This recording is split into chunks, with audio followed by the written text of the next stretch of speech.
It's 17 April 2026, Durban. A 43-year-old man is standing behind the counter of the shop he has owned for almost 20 years. He came to South Africa as a young man from Zimbabwe, built a life, built a business, watched his children grow up speaking Zulu before they ever learned his mother tongue. Outside, he can hear the chanting before he can see the crowd. A protest is moving through the streets. Banners, vuvuzelas, phones held high to record it all. They are not chanting about prizes or portals or load shedding. They are chanting about him, about people like him, a foreigner. Minutes later, he's on the ground. He survives. Thousands of others across South Africa in that same week will not be so fortunate. I never thought that it's possible to reach this far, but you guys are making me to believe that it's possible. So if you are watching my videos for the first time, I'm kindly asking if you can subscribe and like the video. We are trying to reach 1 million subscribers this year. I know we are still sitting on 180,000 subscribers, but I know that by God's grace, we can grow bigger. So please, I'm kindly asking if you can subscribe and like the video. Like the video. You're a fucking I will never be quiet. I'll choose her before you. Don't come here and tell us I'm a born South African, so you take your medical insurance and go. She's not South African. That's why she's here waiting with you. Today we are going to ask the question South Africa has been carefully trained not to ask. When the mob marches on the foreigners' shop, who initiates the protest and who gets rich after all has been done? Since 2007, almost 20 years. Oh, you are part of us now. You are no longer a German.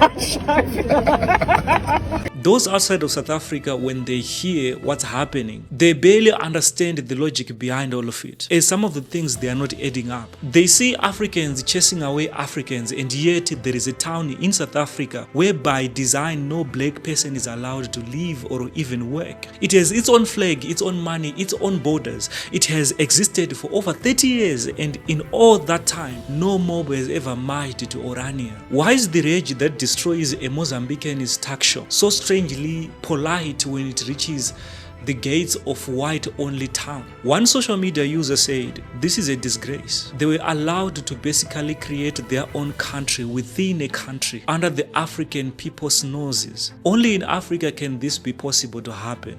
It's an insult and a complete disrespect for the African people." The situation in South Africa where other Africans are being chased away is not a simple story of hate.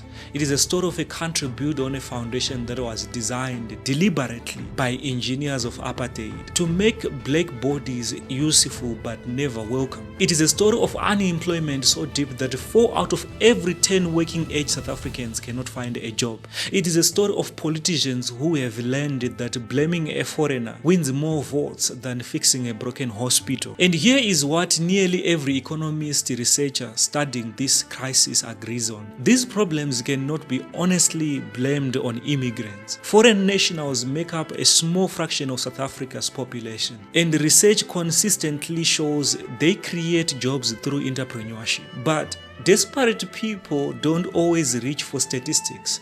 They reach for the explanation that's closest, simplest, and loudest. And in South Africa, for 30 years, the loudest explanation, amplified now by social media, by opportunistic politicians and vigilant leaders, has been, is the foreigners' fault. Are black Africans the only foreigners in South Africa? That's the question that I would ask.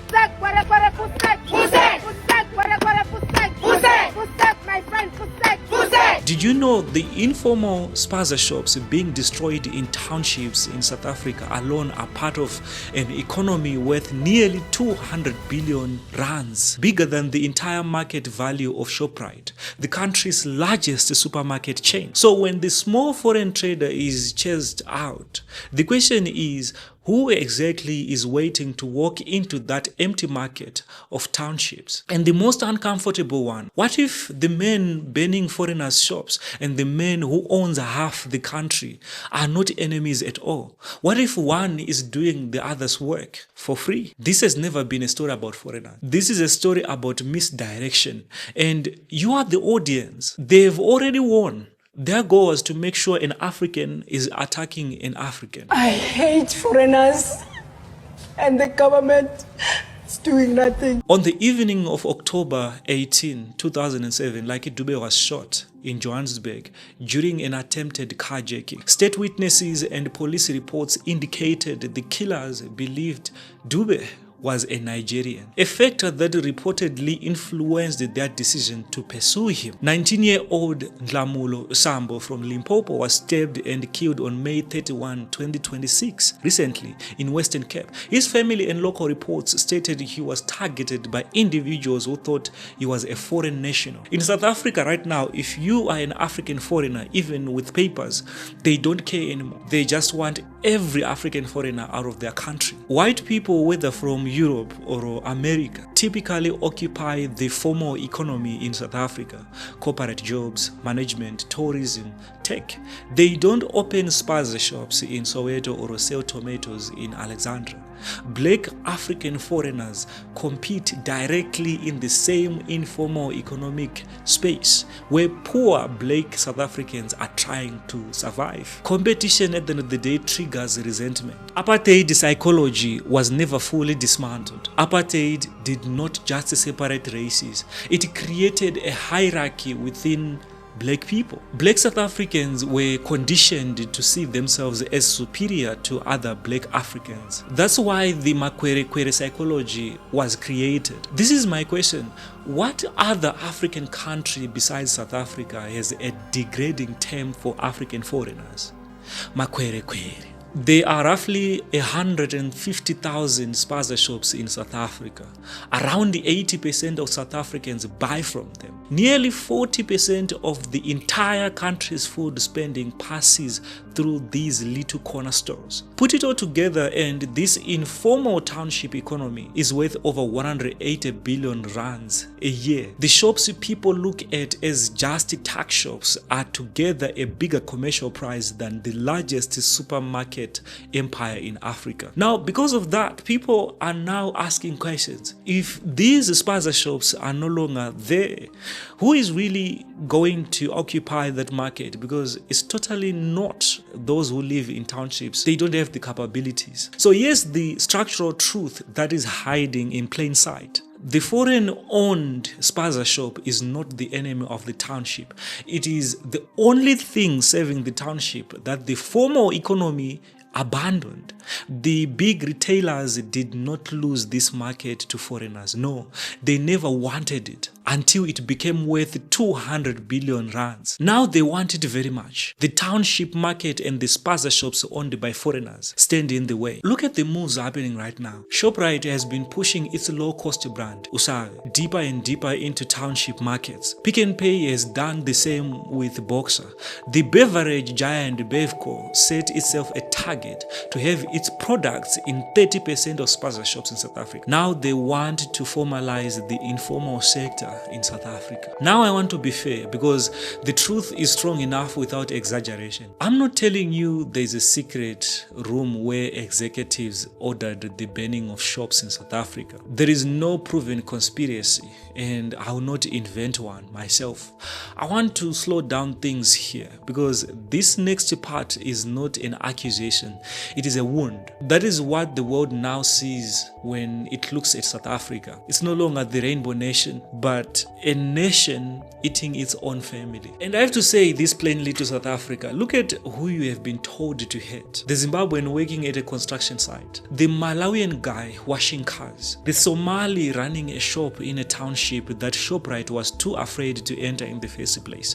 They are not the people who own your country. These are people standing in the same queue as you, the queue of the forgotten. Now look at who you have been told not to touch.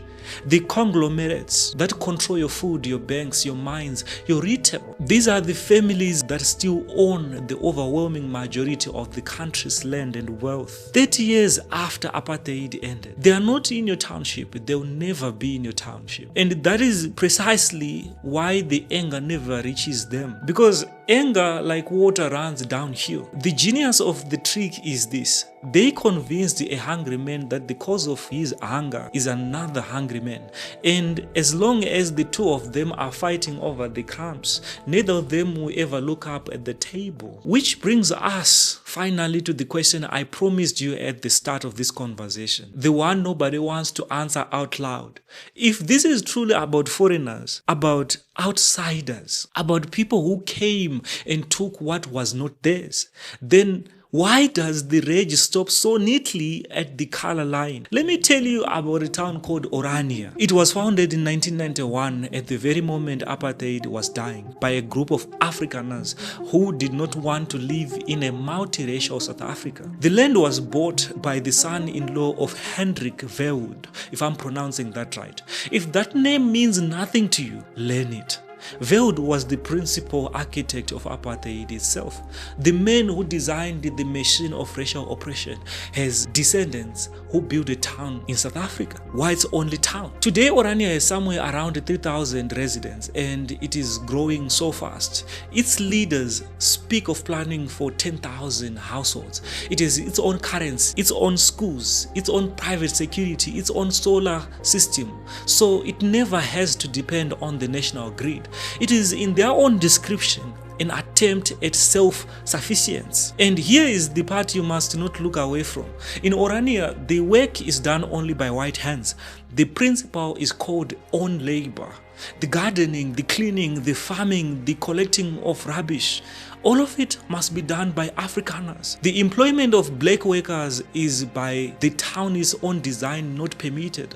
Now hold that image next to everything you have just watched. Operation Dudula will march into a township and tear a Mozambican out from behind his counter because they say this space must be reserved for South Africans.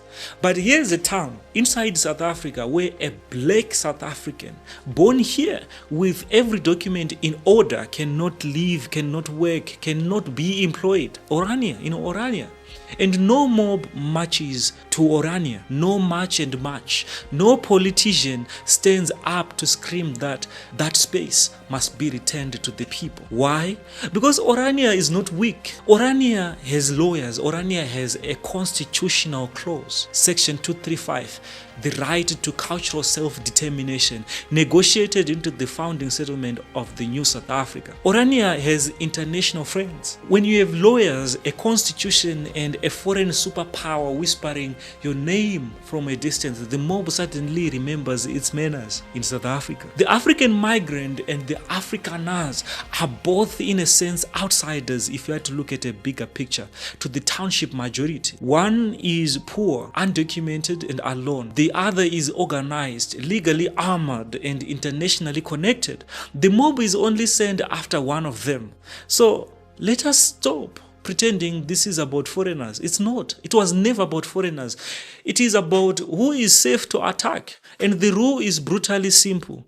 The rage is always aimed at the weak and never at the strong. The defenders of Orania will tell you they are not racist, that this is a cultural preservation, that minorities everywhere have a right to protect their language and heritage. But whatever you decide about Orania, notice the silence around it, because the silence is the evidence. The silence tells you exactly where the real power sits in South Africa. Let us put the whole machine together now, one last time, and name the end goal out loud in South Africa. The end goal is not a South Africa without foreigners.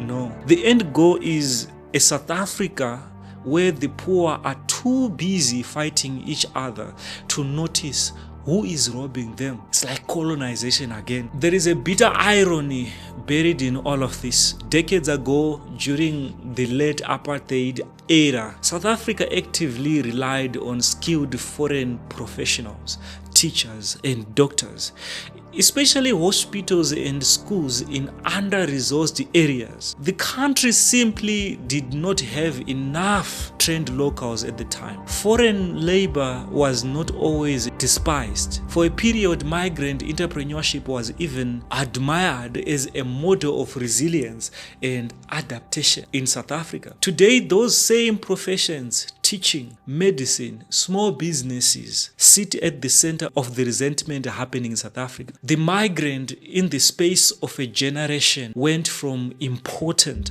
to a thief, from admired to makwerekwere. What makes South Africa's crisis genuinely alarming to human rights observers worldwide is what the government hasn't done so far. In 2019, the government rolled out a national action plan to combat racism, racial discrimination, xenophobia, and related intolerance. On paper, it sounded serious. It was. When the state tried to act more forcefully, the results have sometimes been worse than doing nothing at all. Take Operation Fiela, a major police operation launched to address undocumented migration. Instead of restoring order, reports found that it became an opportunity for corrupt officers to extract bribes from migrants. The operation that was supposed to restore faith in the system ended up reinforcing exactly the kind of exploitation it claimed to fight. In November 2025, Johannesburg High Court Judge Adams handed down a judgment against Operation Dudula. The ruling was the movement and its leaders were banned from demanding identity documents from foreigners. The court was direct in its findings. It should have been a turning point, but it wasn't. Despite the judgment, the operations continued. As of now, this is no longer just Africa's story. It has become a global diplomatic crisis. And as of now, across the rest of the continent of Africa, telecom giants, banks, retailers from South Africa origin now face a real risk of backlash as the story becomes a global headline news. So at the end of the day, what is happening in South Africa is threatening trade, tourism, and investment relationships. South Africa has spent 30 years building. South Africa, I'm not asking you to love anyone you do not want to love. I am not telling you that every concern about crime or borders or jobs is invalid. Some of those concerns are real, and pretending otherwise insults you. Borders matter, order matters. A government's first duty is to its own citizens, and South Africa's government has failed that duty disgracefully, just like any other African country. When you feel the rage is rising, ask one question: who profits if I am this at the weakest person on my street? The continent that carried South Africa to freedom is watching to see whether South Africa remembers. The continent of Africa will wait patiently for South Africa to remember who they are and where they come from. For now, us, Makwerekwere, must leave South Africa. Thank you so much, guys, for watching this far. I am honestly grateful for the amazing support that you're giving this YouTube channel. I know that by God's grace, we can grow bigger. So please, I'm kindly asking if you can subscribe and like the video.